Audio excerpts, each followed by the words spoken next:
Geografia e hoje nós vamos falar um pouquinho mais sobre as atividades 3 e 4 do seu caderno de segundo ciclo. Na aula de hoje nós vamos continuar falando sobre Ásia.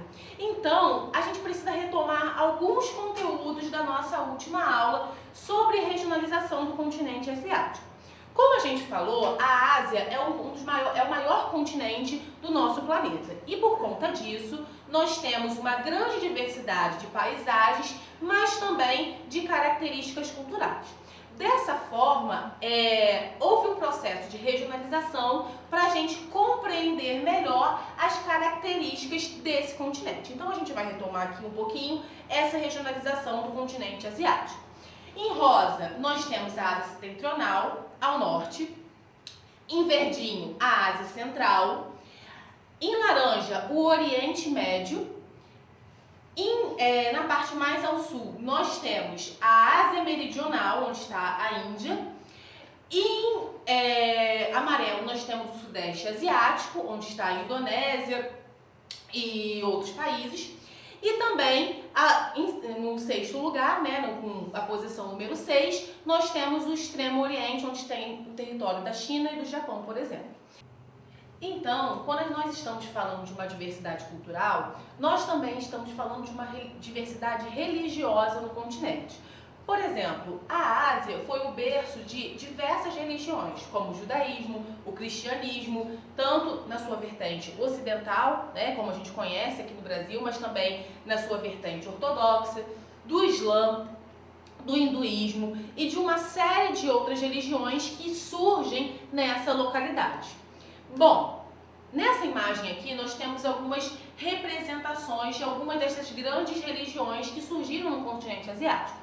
Por exemplo, na primeira imagem nós temos o Islã, e uma mesquita, que é um lugar onde você tem uma casa de oração, dessa religião. Nós temos na segunda imagem o hinduísmo e os deuses hindus na imagem abaixo. Nós temos o judaísmo, em Israel, e o Muro das Lamentações como um lugar sagrado para essa religião. Nós temos o cristianismo ortodoxo, representado por uma igreja cristã ortodoxa russa na imagem superior do seu vídeo. Abaixo da imagem da igreja ortodoxa nós temos a representação do budismo. Bom, então a gente vai falar um pouquinho hoje sobre um conflito étnico que tem a ver com essa questão religiosa. É o conflito da minoria Rohingya, que vive em Mianmar, antiga Birmânia. Mianmar foi colônia dos britânicos até 1947. E essa minoria étnica tem como característica religiosa serem muçulmanos. Eles são grupos, alguns falam que são de origem de Bengali, próximo à Índia, mas outros falam que eles têm uma origem étnica indígena dessa região de Mianmar.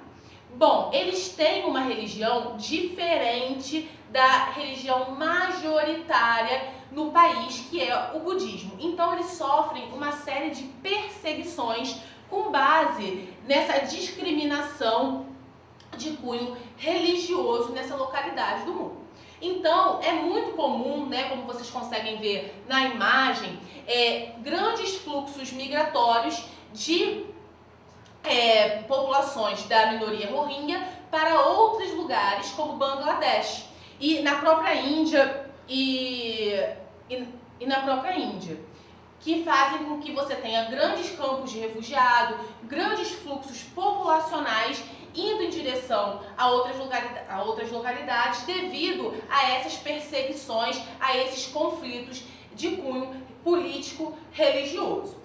Essa população não é reconhecida pelo governo de Mianmar. Então, eles são uma população apátrida, eles não têm pátria. Nacionalmente, eles não são reconhecidos como pertencentes a essa nação. Isso é o que a sua questão vai mostrar para você.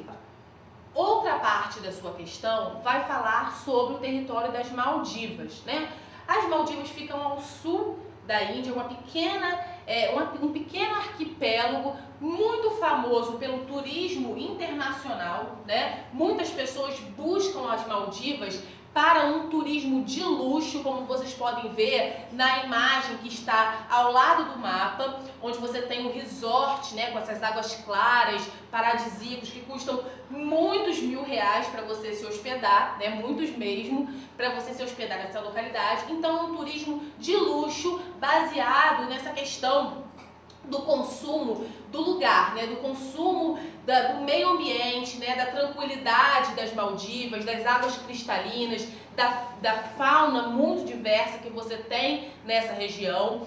Mas existe uma contrapartida quando você fala das Maldivas, né? E todo esse turismo, ele causa uma série de impactos tanto para a população local, né, como por exemplo, criando, né, gerando renda, gerando empregos, mas também tem todo um impacto negativo quando a gente fala de meio ambiente, né? E é o caso da ilha de Tilafush, que aparece na sua questão.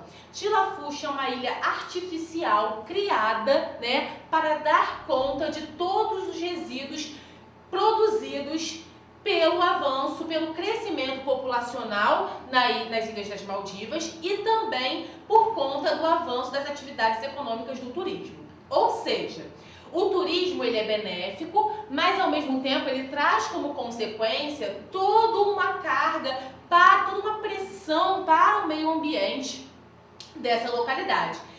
O texto fala sobre Tilafush como uma grande lixeira a céu aberto, ou seja, tem muitos resíduos tóxicos, tem muitas queimadas desses lixos, ou seja, fazem com que se torne uma pressão para o meio ambiente local devido à expansão do turismo. Algo que não é vinculado na mídia quando você vende, né, essa localidade como destino ideal. Bom, pessoal, espero que vocês tenham aprendido um pouquinho mais sobre o continente asiático hoje e até a próxima aula.